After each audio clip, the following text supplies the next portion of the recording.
Hi friends, எல்லோருக்கும் இனிய நல்வணக்கம். இப்போ நம்ம இதை பற்றி பார்க்க போகிறோம்னா, இன்று சோமவார பௌர்ணமி, ஷரத் பௌர்ணமி. அதாவது திங்கட்கிழமையிலே, அதுவும் சந்திர பகவானுக்குரிய நாளிலே இன்று பௌர்ணமி வந்திருக்கிறது.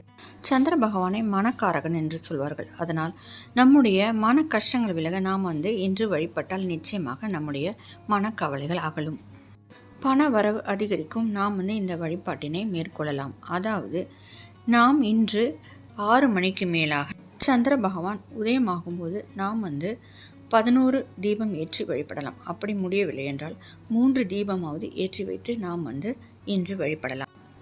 பௌர்ணமி அன்றுதான் மகாலட்சுமி அவதரித்ததாக புராணங்கள் சொல்லப்பட்டிருக்கிறது.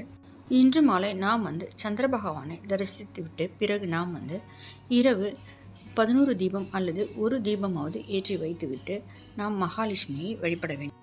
இன்று விரதமிருந்து வழிபடுபவர்களும் வழிபடலாம். வட இந்தியாவில் இன்று முழுவதுமே இரவு கண் விழித்து காலை பிரம்ம முகூர்த்தத்தில் பூஜையை முடிப்பார்கள். இன்று மகாலட்சுமி தாயார் இரவு பூலோகத்திற்கு பார்ப்பாலாம். பிறகு யாராவது நம்மை வழிபடுகிறார்களா என்று பார்த்துவிட்டு அவர்களுடைய கவலைகள் கஷ்டங்களை தீர்த்து அருளாசி புரிவதாக ஐதீகம். நாம் ஒரு பாத்திரத்திலோ அல்லது மண் பாத்திரத்திலோ பச்சரிசியை நிரப்பிவிட்டு அதில் 5 ரூபாய் 10 ரூபாய் நாணயங்கள் இருந்தால் ஒரு 3 நாணயங்களை அதில் வைத்துவிட்டு இரவு முழுவதுமே நாம் பூஜை அறையில் வைக்க வேண்டும்.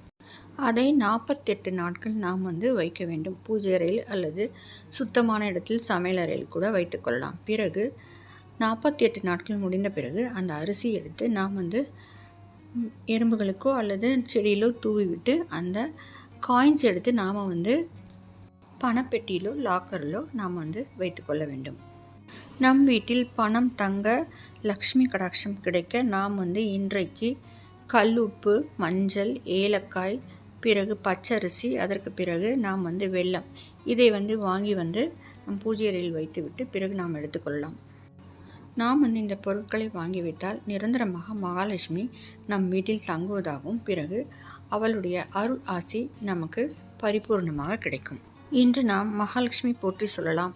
பிறகு ஓம் சந்திர மௌலீஸ்வராய நமக என்று 108 முறை நாம் சொல்லலாம். இன்று சத்யநாராயண பூஜையும் வீட்டில் செய்யலாம். பிறகு எல்லா தெய்வங்களையும் நாம் வணங்கலாம். பிறகு கோவிலுக்கு சென்று கிரிவலமும் நாம் செல்லலாம். இந்த பௌர்ணமியை தவறாமல் வழிபட்டு மகாலட்சுமியின் ஆசையை நாம் பெறுவோம். ஃப்ரெண்ட்ஸ், இந்த வீடியோ பிடிச்சிருந்தால் லைக் பண்ணுங்கள், ஷேர் பண்ணுங்கள், மறக்காமல் சப்ஸ்கிரைப் பண்ணுங்கள். Friends, thank you.